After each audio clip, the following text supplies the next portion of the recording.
Welcome to the Julius Ruschel podcast.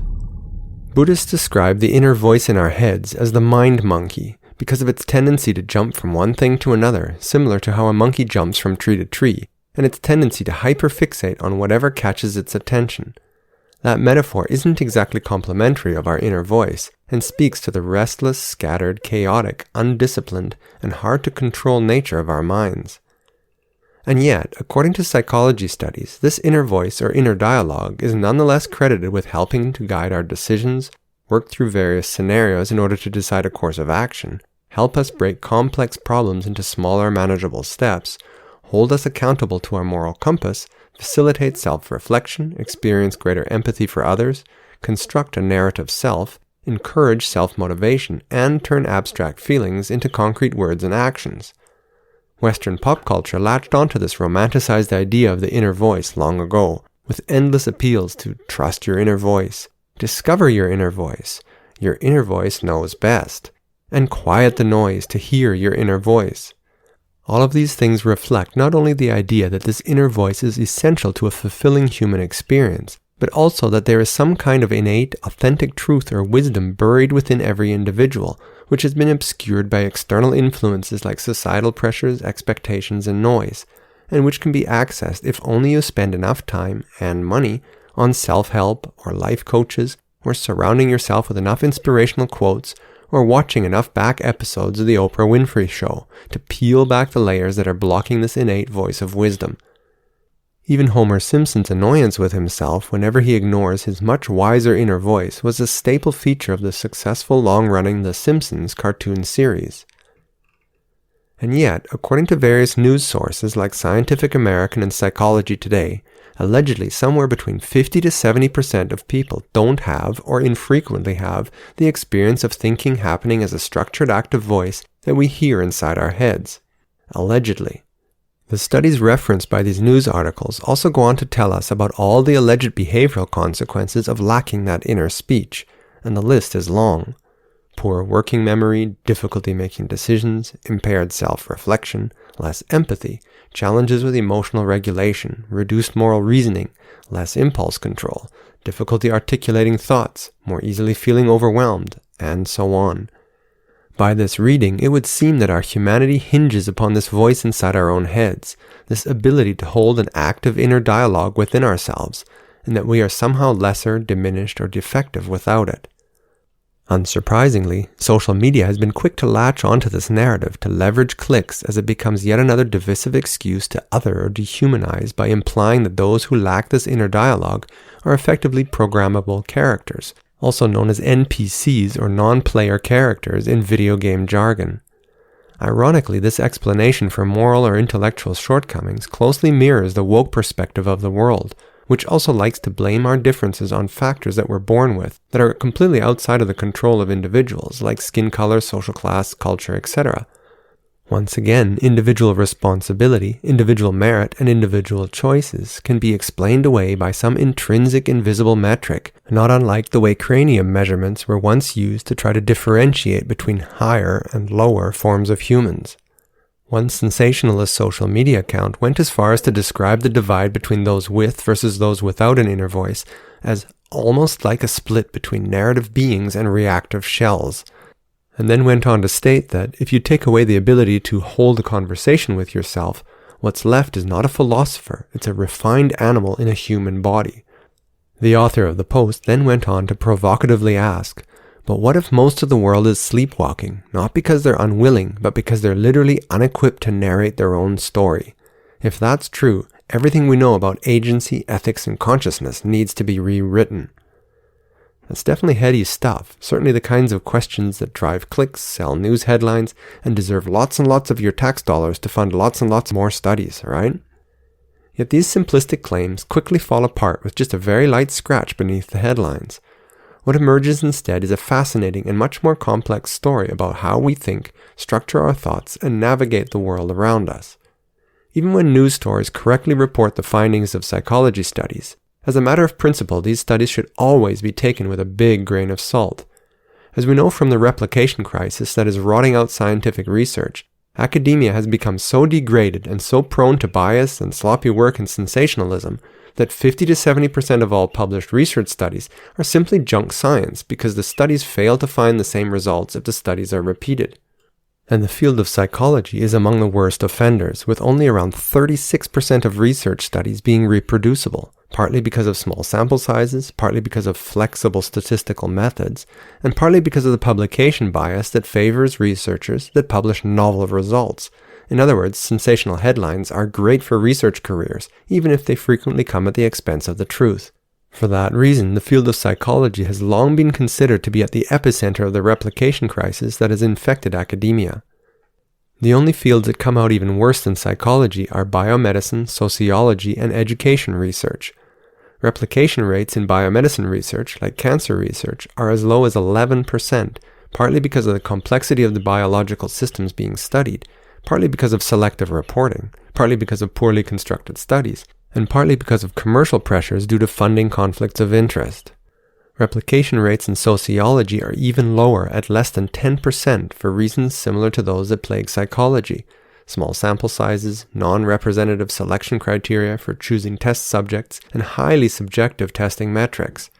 And education research may be the worst offender of all, where virtually zero published studies are reproducible, partly because of a reliance on observational data, partly because of the diverse range of educational environments, and partly because education researchers, unlike scholars in many other disciplines, are not in the habit of checking each other's work. But in the case of the claims about our inner voice, the popular psychological research paper that's commonly used to justify the news headlines, a paper by Hurlburt et al. From 2016, isn't even being properly quoted by the mainstream news. Surprise, surprise. If they were reporting honestly, the eye-popping headlines would simply lose their dramatic flair. As it turns out, because self-reporting our inner experience is so subjective and unreliable, the researchers studying our inner voice decided to use a more objective measure by using a timer set at regular intervals, and when it went off, subjects were asked to report what was going on inside their minds. For example, at that moment, were they engaged in an active inner dialogue or not? A more honest headline that reads that 50 to 70% of the time we are not engaged in an active inner dialogue would not have been quite as newsworthy. In other words, the results are more reflective of how much time we spend engaged in inner dialogue, not whether we have that inner voice at all. A more plausible research finding that was reported on more honestly by Science Daily found that although up to half of test subjects spent very little time engaged in internal dialogue, only about 5 to 10% of people actually experienced no inner voice at all. That's a notable difference. One of the most famous people who doesn't have a word-based internal dialogue is, of course, Dr. Temple Grandin. An autist herself, most people will recognize her from her autism research and her illuminating books. However, if you're from a farming background like I am, your first exposure to her work probably comes from her research into cow psychology and livestock handling systems. As she describes in her book Thinking in Pictures, while most people engage in conscious thought via words that play inside our heads, her conscious thinking comes in the form of pictures that play inside her imagination, almost like a movie. If there's a rule to live by in science, it's that it doesn't really matter how much evidence you accumulate to support a pet theory. It only takes a single data point that doesn't fit the pattern to blow that theory to shreds. If anyone defies all the nasty stereotypes about the lack of agency, ethics, self-reflection, and consciousness that are floating around on social media about all those who don't have an active inner voice, continually narrating words inside their heads, it's Dr. Temple Grandin. Anyone in doubt about the rich inner world of someone who thinks in pictures instead of words should read one or two of her books. And so Dr. Temple Grandin's example will serve as the first stepping stone to deconstruct these stereotypes and open the window into the diverse ways in which we actually process information inside of our heads. Our active inner dialogue is only one of many thinking tools and, as I will argue, a thinking process that often gets in the way of all the others. In keeping with the Buddhist view of the inner voice as a mind monkey, it is also the thinking process that is most likely to lead us astray. Furthermore, as you will soon see as this essay unfolds, thinking in pictures isn't even the only alternative to thinking with words. It's merely the tip of a much larger iceberg. And for most of us, we use some combination of them all, even if one style often dominates over the others from one moment to the next. Thanks to Dr. Grandin's research into animal psychology and low-stress handling facilities, over 35% of all cattle on North American farms today are handled in corrals that use her curved chutes and humane stockyard designs. And over half of all cattle slaughtered in North America are slaughtered in facilities also designed by Dr. Grandin. As she described in her book, Thinking in Pictures, her superpower is that she is able to allow her visual imagination to walk through a corral system to see how various shapes, shadows, and design features trigger the animal's fight or flight responses. Coupled with her strong sense of empathy for animals, she is able to imagine how cattle perceive the world, effectively giving her the ability to see the world through a cow's eyes in order to recognize what subtle little things trigger their fight or flight response, and in consequence how to design handling systems that sync well with how cattle experience the world, and thus minimize their stress and anxiety. Dr. Grandin is perhaps unique in that she almost exclusively thinks in pictures rather than words, but visual nonverbal thinking is actually quite common in engineers, architects, astronomers, geologists, carpenters, plumbers, electricians, designers, and other careers that work primarily with tactile things in the real world and learn to play with those objects in their minds. For most, the switch between visual and verbal thinking happens on an as-need basis, and that visual thinking can either be consciously directed or allowed to roam free, just as happens with the inner voice in our heads. Speaking from my own experience, whether I'm planning out a new shed, renovating a house, or working on a woodworking project, that switch to non-verbal thinking when the words go completely quiet in my head, a big relief, frees me to think in shapes, pictures, and mind puzzles. That, for me, is when I'm truly in the zone, when I'm most productive and in tune with accomplishing my goals. And it doesn't just happen with tactile, practical things. Even planning out an article like this one doesn't happen with words, but rather with whole chunks of ideas, entire concepts that come and go all at once and that can be played around with in a very similar way to how geometric shapes can be played with inside the mind when designing a woodworking project. It's only when it comes time to find the words to communicate those ideas to others, or to find words to express those ideas on paper, that the slow, tedious inner voice can be heard again. And that, for me, is the point when I come out of the zone and the flow is interrupted, and things begin to feel like hard work again. Quite frankly, even though I'm rarely without an inner voice, that inner voice is kind of a pain in the butt, because it's slow, cumbersome, inefficient, and constantly getting in the way of effective thinking.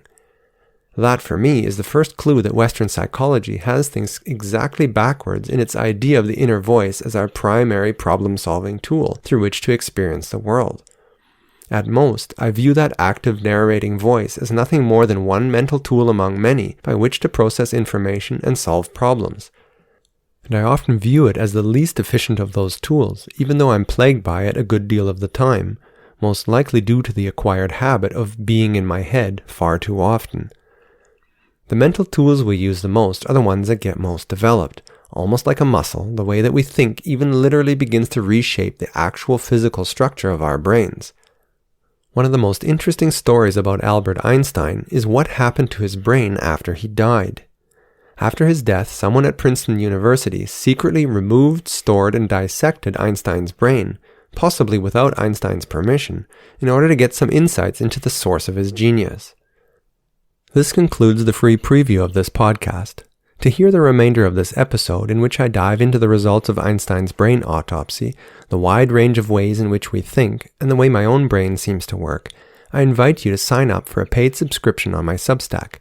My essays and podcasts are 100% supported by people like you. Thanks for listening to the Julius Ruschel podcast.